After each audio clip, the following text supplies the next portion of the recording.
powered by Riverside.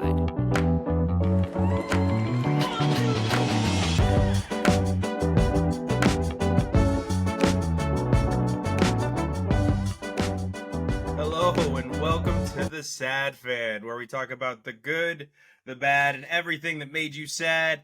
I am Fry, that is Wes. As you can see, we're missing the person that keeps us honest. That is Chelsea. Most of you that listen to us every week know she's been dealing with a move. Beloved sister. Most of you that listen every week know she's been dealing with a move the last couple weeks. She will be back hopefully next week. She had some flooding, like Wes said. She must be hiring just the most boneheaded contractors in the whole world, because there's always something going on with that house. In honor of a fantastic hockey playoffs this year for us as Kraken fans, I gotta fix my sign back there and change it to something else, like we'll get them next year, Kraken. But in honor of that, Mighty Ducks this week. Quack. You know, Quack. go ahead. Quack. Yeah. Quack. So Wes, I was going to tell you Quack. that here in England, I wore this shirt out, and the amount of people that are like, "Oh, I love Oregon," and I was like, "Nope, not this one." Wrong duck. Wrong duck. But it made me laugh because I was like, Wes would be loving this right now if he was walking through here with me. He'd be like, Oregon. Ducks. Yes, exactly, in my face, nonstop, because it's super fun to do that. I wish I hadn't phrased it like that. Anyway, so when it comes to what made us sad this week, I will tell you, I am sad that Mark Davis gave in to Tom Brady and allowed him to buy a stake in the Las Vegas Raiders as one of the most infamous Raider killers of all time, with the fumble. Not that wasn't a fumble. That was a fumble, and everybody's now admitted it since the ESPN 30 for 30, the Tuck rule with him and Charles Woodson, where he admitted it to Charles Woodson. But Charles Woodson got his Super Bowl ring with the Packers, so everything's okay, I guess. Yeah, he's your new minority owner, and you just have to deal with it. I'm just going to have to deal with it.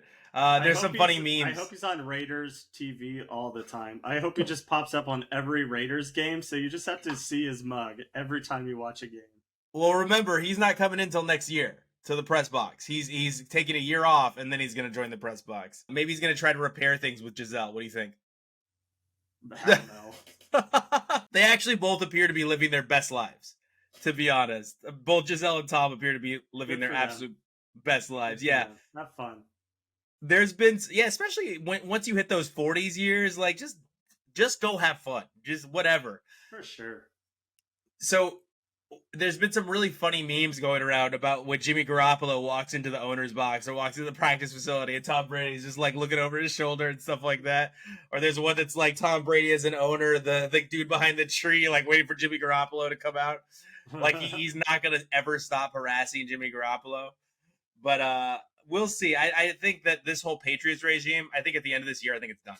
I'm just going to be real with you. I think it's done. I think the Raiders, like I told you guys last week, they're going to go 3-14, 4-14, or 4-13.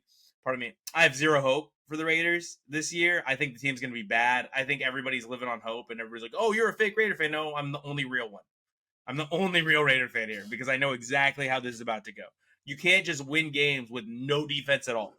It's just not possible, right? So there's no secondary, no linebackers on the Raiders. They've got a pretty good defensive front, but that is it.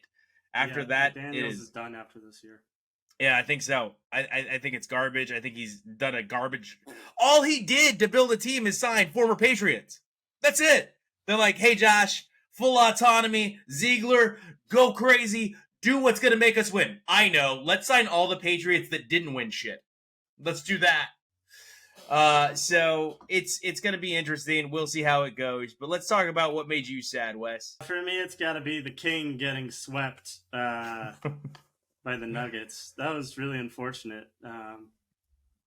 So many of those games were so close. Like the first two games, the Lakers should have won those first two games. Yeah, it just sucks because, it's a sweep and it looks like crap on paper. And he even tweeted, or not tweeted, but he he hinted that he might be like thinking about retirement, and I'm like, no, he's not. You He's know, not. he's He'll be doing that back. to take the attention back, right? Like that's what he's doing. He's doing it to be like, hey, I know I'm out of the playoffs, but you guys should still probably talk about me. I'm LeBron James. Well, Maybe.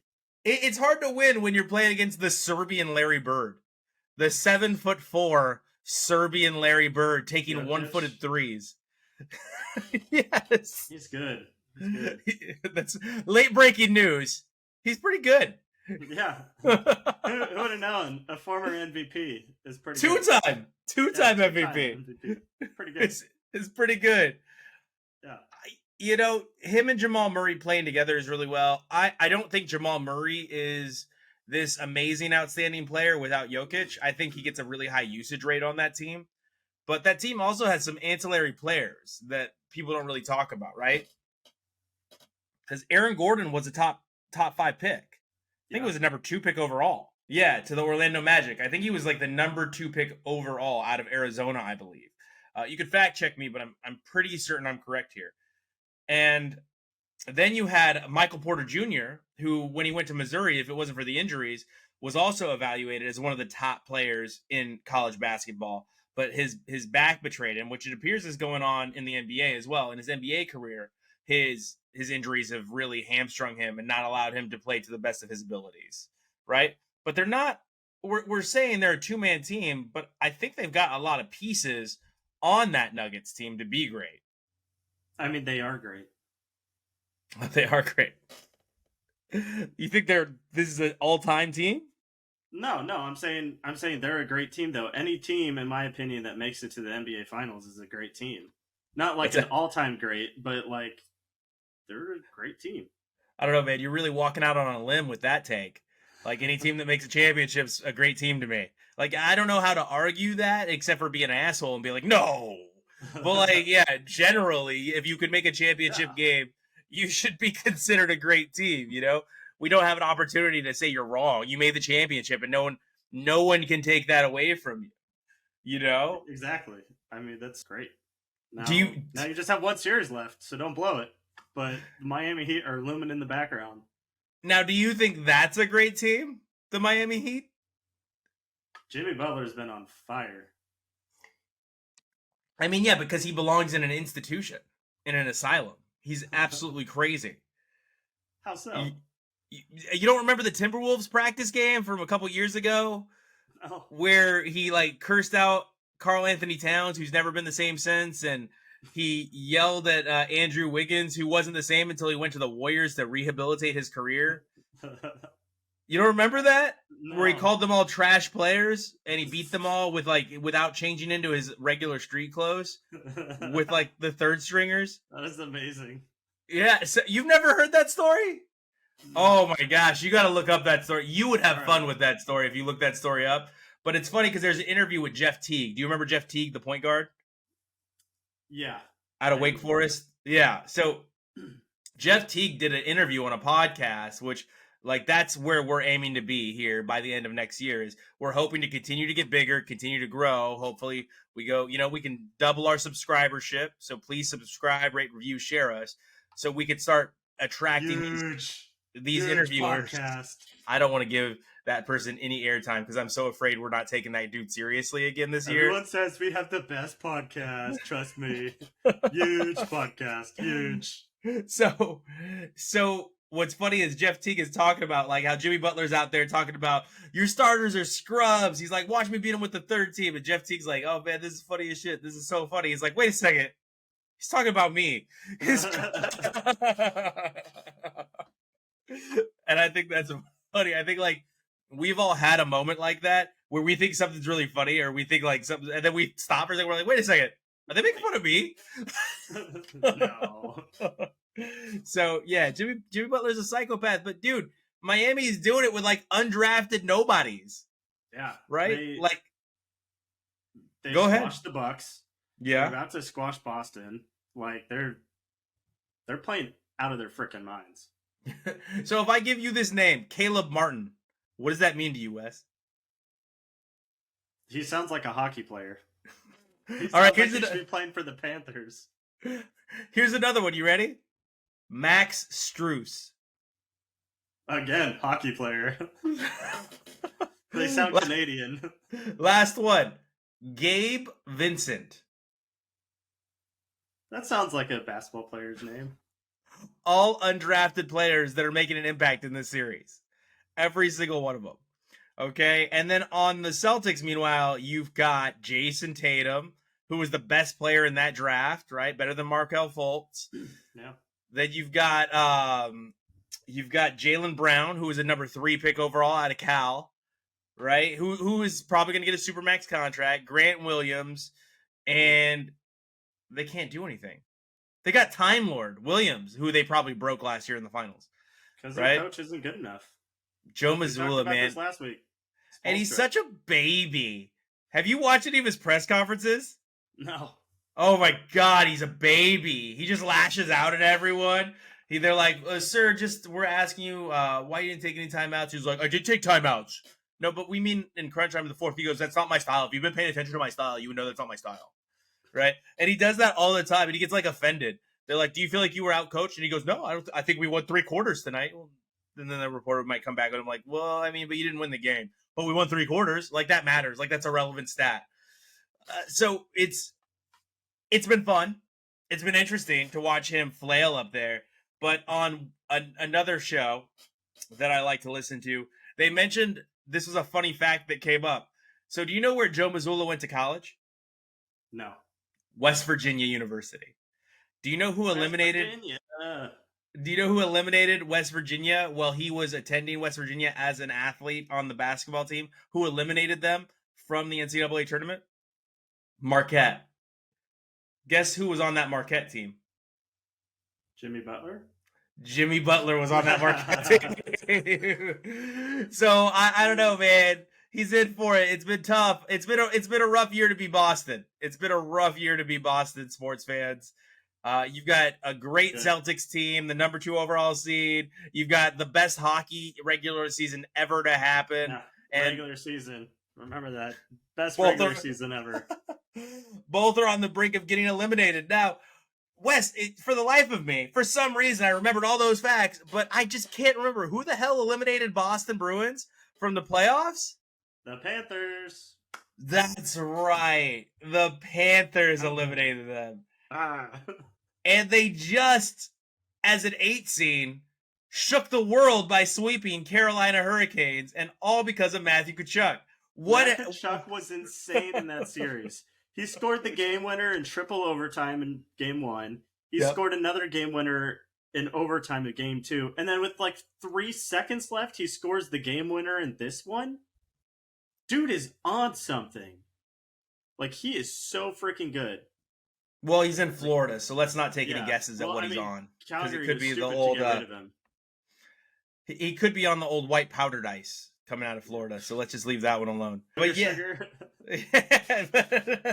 but Calgary, like that trade did not work out for Calgary, right? Who did they get? Huberdeau in that trade? Is that no? They didn't get Huberdeau. Huberdeau's still on them. Who did they get? Was it Huberdeau? Calgary got back for Matthew Tkachuk because it was a good player and maybe a couple other ancillary players. Like I think they maybe got Mackenzie Weegar. Was it Huberdeau? It might have been Huberdeau.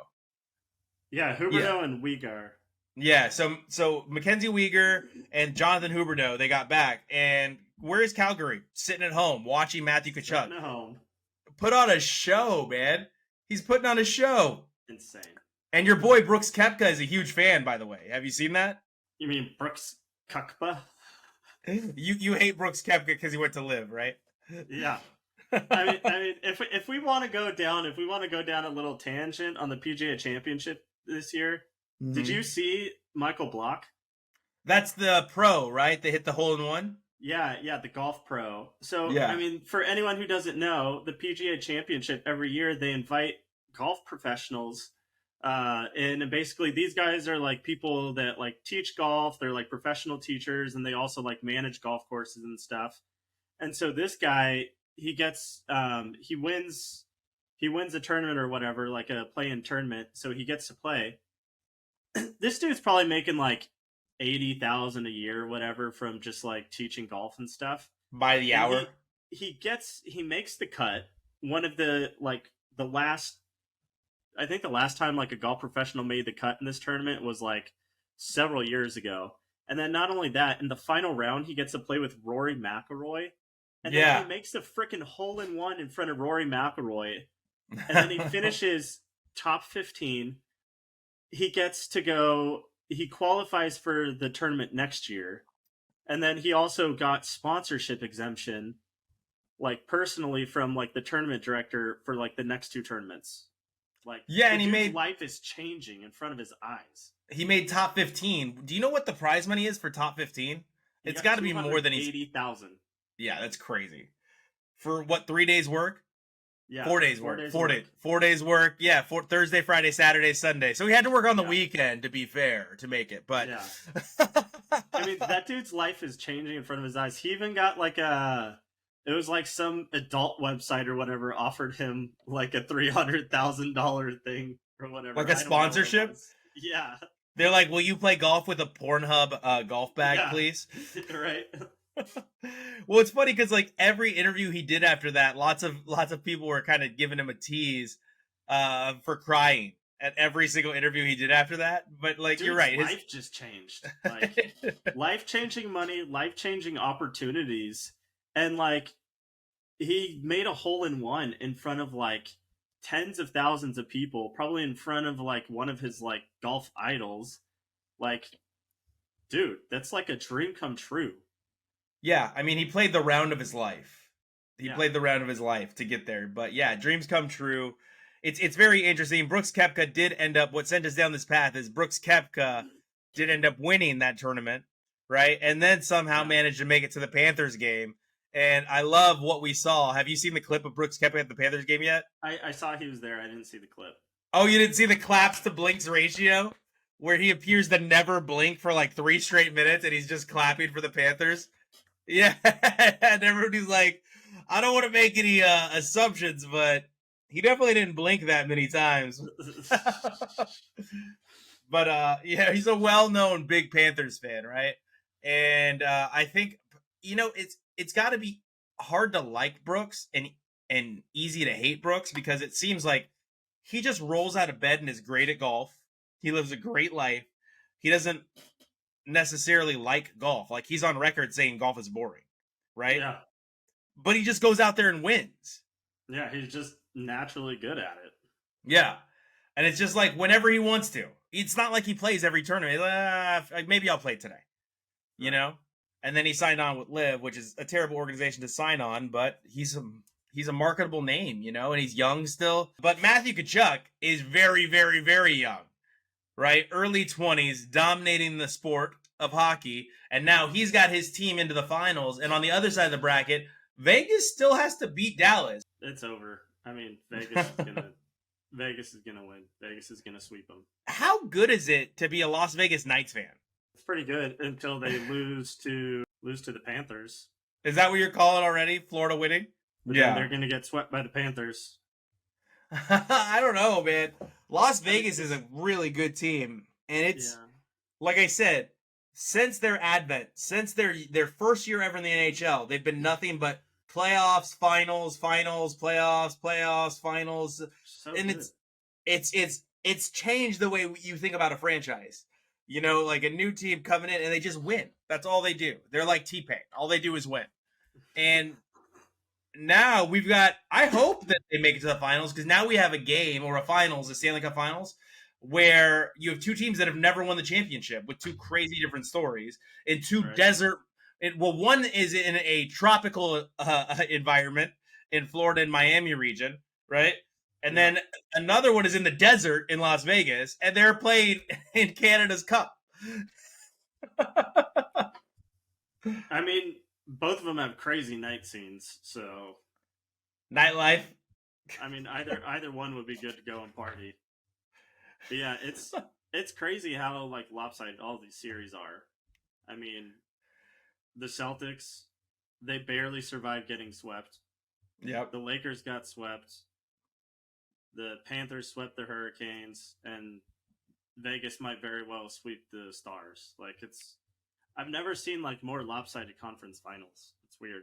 I mean, the games have all been like really close, like a bunch of overtime games, a bunch of like game winners, like buzzer beaters, or like big comebacks. But like, it's just all been going one team's way. Yeah, and it's the 8 seeds, which is weird. Yeah, right. Because that should never happen. I don't get it. Yeah, the Panthers and the Heat with 8 seeds. Both out of Florida. Yeah. They're not even allowed to read there. I mean, no wonder they're allowed to be good at sports. Because that's about all they're allowed to do is read a sports playbook. Every other book is banned. That's it. Yeah. It's they're not allowed to learn in Florida. So they've got to be good at sports. With that being said, I think we were both sad that the Kraken got eliminated, but the Kraken have a lot to look forward to moving forward because they had their first overall pick. I think he was the 4th pick overall, but their first overall draft pick in last year's draft, and Shane Wright, who was widely considered to be the best player in the draft. And now he's been playing in the AHL. He's going to come. I think he's going to get brought up, even though that the Kraken have like an embarrassment of riches at the center position. Right. But now Jared McCann, he had a coming out party this year, right? Especially in the playoffs. Great. Leading scorer, I believe, right? He was the leading scorer for the Kraken. Yeah. And now they have Shane Wright coming up. I mean, this team looks really good. I mean, they've done a great job of building a great team. The arena's always packed. Even when they were losing, you and I would notice, like, wow, it's still almost sold out here with them losing. Every game. So now they got Shane Wright coming in, and I think it's going to be a great year for the Kraken. There's one problem, though, and that's that they're in the same division as the Golden Knights. Well, it doesn't matter. You want to know why? Next year, it's all about Lord Stanley. For the Kraken? Yep. That's it. Stanley Cup. Winner go Stanley home. Cup or bust. Well, one of the people that we think we've seen go bust this year is John Morant. Now, do you have the tweet in front of you that he sent out that led to a welfare check from the police? Yeah, it was an Instagram post. Instagram post, pardon me. Yeah, but he posted 4 different pictures. One said, "Love you, Ma." The other one said, "Love you, Pops." The other one said, "Love you, baby girl," or like, "You the best, baby girl." And the last one said, "Bye." Mm-hmm. And so, like, each one, it was like a picture of him and his mom, a picture of him and his dad, a picture of him and, I think, is it his daughter? That I don't know. His niece? Yeah, I don't know. And then, yeah, so the police were like, I guess they got enough reports, and so the police did a welfare check, and he was fine. But yeah. Sounds like there might be some mental health issues, so. I was talking to you about it in the production meeting, and I think we've said this enough, and I don't want to be like, we're still very young, but I was saying to you, like, I'm so happy that we grew up in a time where this pressure didn't exist, where this social media pressure, this, like, I need to be like other people, like, I get on there all the time, and in today's society, like, I don't know what John Morant is trying to be like, but it appears like he is not comfortable in his own skin. And you're right, like, we need some empathy for him, which is what you said, like, man, I just feel bad for him. And yeah, there's a lot of pressure, but he needs help. He needs help. And this right here, this is what we'd call a call for help in my previous industry, in mental health. All right? This is attention-seeking behavior. There was no act committed, but we know he owns weapons. And we know that if he did ever go down a darker path than the one that he's crying out for help on his Instagram, it's fully possible he could do it with no one knowing, right? No one would know any better that he did it. Yeah, and he just doesn't show up for his next game or practice or whatever. And he needs an intervention, like something needs to happen. If he needs to take a year off, they need to get him out of that environment, whatever environment he's put himself in. Like, I called him a fake thug. Because I think he is. I think he, like you said, he's Clarence. Yeah. He needs to figure that out and see that, like, man, you literally are a top 5 NBA player right now. Not just in skill, but to watch. You are a draw. Companies want you to be a part of them. They want to sponsor you. And whatever's going on mentally, though, you need to work that out first. For sure. I feel like at this point we've already like said all that we can about him. I mean, it's just unfortunate that things are happening the way they are, but and hopefully he gets the help. Absolutely. But he I would takes love not to not watch them. let's think about this from the insensitive side of sports. He takes a year off. They definitely have a lottery pick, right? Oh yeah, for sure. Without him, the Grizzlies definitely have a lottery pick. Wembenyama went to the Spurs, which is kind of like everybody thinks the Well, they're NBA is also rigged. missing their. They're also missing like their All Pro Dylan Brooks. He's gone. Best smack talker ever. Yeah, their future Hall of Famer Dylan Brooks is gone. So that's gonna be a tough to replace. Let me tell you. It's rough to replace a guy that can come with smack talk like he's old And back it up as good as he has. and get their feelings hurt when people are like, "Hey, we told LeBron James what you said, so he whooped your ass." He put you over his knee, gave you a spanking, right? And what's funny is the Vegas books are thinking that as we make this seamless transition, the Vegas books are thinking that Colorado is going to take a spanking this year in college football as we're starting to get all the first looks at the teams, the first looks at the power rankings of college football. And people are saying over under for the Colorado Buffaloes, Deion Sanders' Colorado Buffaloes, at 3.5 wins. And people are saying pound the under, but you're saying pound the over. Yeah. I looked at their schedule earlier. They are playing TCU. They're playing TCU, Nebraska, and Colorado State in their offseason schedule. But they also have a pretty favorable conference schedule, too. So I'm hammering the over. I think they'll win 4 or 5. Minimum 4. They might even be able to squeak out 6. Who knows? They might surprise me. But I don't see any way they lose less than 4. I'm going to stick by my original prediction. I can't go back. I said 6 games to Chelsea weeks ago on one of the ones where Chelsea was in for you because you were actually out. Yeah. And I said they're going to get 6 wins, I think. I think the amount of transfers that he's going to bring in. Now, granted, they lost a ton of players to the portal, but I just can't see a world where talent doesn't win at least 5 games, right? And then in college football, we've seen it. Like the pack loves to eat itself. The pack loves to eat itself. They're going to upset somebody. Yeah, and you've got bad teams in the pack. I'm sorry, it's like the truth. What'd you say? I said just not Oregon. Just not. I think that was not you saying just not Oregon. I think that's you doing this. Please, just not Oregon. No. Oregon's got their quarterback back. I mean, he's 34 years old. He's ready to go. So it'll be fun. Old college quarterbacks for whatever reason. Just don't. You're ageist. You're ageist, bro. I just don't. I don't know, man. Go get your bag, absolutely. But Tom Brady's I'm also 45. You kidding me? He was great up until like 44. It's not like he was a 27-year-old quarterback. Bro. He wasn't playing at the University of Michigan at 45 years old.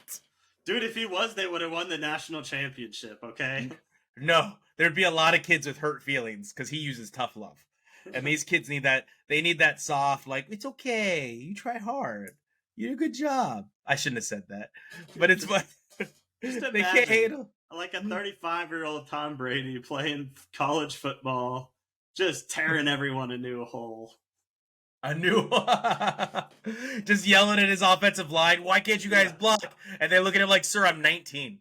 Yeah, I'm 19 years old." Sir, did you just call me sir? Yes, because you were a sir. You were more than twice my age, sir. But yeah, no, it's I don't know. I think Bo is gonna choke again this year, just like last year, and I think Oregon's gonna end up in the same place and let us all down. But you're pulling for a playoff appearance. I just don't think it's gonna happen, man. I don't think Oregon's gonna be in the playoff. I think the Pac-'s gonna eat itself. You're an idiot. That's all I gotta say. If anyone's gonna represent the Pac this year, I think. Okay, shut up. I think it's gonna be USC. Is what I think. USC doesn't represent anyone right now. I think they represent University of Southern California. They don't represent anyone either. They represent their own damn selves. Yeah, I mean they Piss do. Off, California. No one likes you. Wow, you're sounding really Floridian right now. You and your massive taxes and trash football teams. Yeah, good job. Good job. Well, we'll see. The 49ers always appear to be in the Super Bowl. Sandra And they Trap. just got the Super Bowl again. I Super Bowl know. 60. I know. It's Spread that the stadium love. is Give that stadium. Seattle a Super Bowl. They don't want to play in the rain. I don't They care. They'll make it fun. They gave New York a Super Bowl, and the weather was great. It snowed. No, it didn't. Yeah, it snowed that day. It was like but the day it snowed leading up to the game. Everybody was talking about how it was snowing leading up to the game. Yeah, and then it was sunny as hell that game. Trust me, I know. I watch it all the time. You rewatch that Super Bowl all the time? Oh, yeah. You just throw on NFL Classic? You keep the game tape for just that Super Bowl? Yep. Wes, who played in that Super Bowl? Seahawks, Broncos. Oh, I wonder why you watch it all the time. Yeah. Hey, funny story. I actually know someone. They still have it recorded on their Xfinity DVR. Really? Yeah, they've resisted upgrading their DVR because it would get erased. So they still have a Comcast box from 2013. Just because of that. Yeah, just because of that. I'm like, just damn. They want to rewatch the first snap of the game over and over and over again. Oh god, that was amazing. Gets me every time. Every single time. Well, I find that fascinating that you just rewatch that Super Bowl just when you need a pick me up, when you need a little bit of happiness in your life. We have the World Cup coming up, which is the world's game, and I just want to touch on this really quickly before we end the show. Team USA just lost another player that has said, Katarina has said that she is not going to be fit for the World Cup. Now, she was our hope. Injury. Yeah, she was our hope after Mallory Swanson went down. And Mallory Swanson also suffered from the torn patellar tendon, right? Yeah. I'm still pulling for Trinity Rodman, like I said on the show, to be great. I think Alex Morgan is going to have her great last ride. But in 2 months, USA, don't let us down. I know the time zones are going to be weird, but you have a great women's team. Julia Ertz is back. She's going to be fantastic. I guarantee it. Lots of people are doubting her, which is great for her as an athlete, I think. When people doubt people like Julia Ertz, they show up and they crush it, and then they make you think, why did I ever doubt this person? So are you excited for the Women's World Cup? Are you excited for Team USA to re-enter that arena? They're going to go undefeated, bro. The only reason why they might lose a game is if they already have the knockout stage locked up by the time of the third game. It's the only way they lose, and they just decide to rest everyone. That's it. It's the only way they lose. Well, I think the knockout rounds are going to be kind of tough. France has a pretty good team. The Netherlands have a pretty good team. England won the European Championship. Australia probably has the best player in the world in Sam Kerr. Representation. England's going down. And on that note, thank you all for joining the Sad Fan. We appreciate you joining us every single week. As Wes said, no taxation without representation. We hope you represent the Sad Fan everywhere you go. Keep an eye out over the next 6 months for some merchandise so you can rock our brand everywhere you go. Thank you so much for joining the Sad Fan. We appreciate you, and we will see you at the game.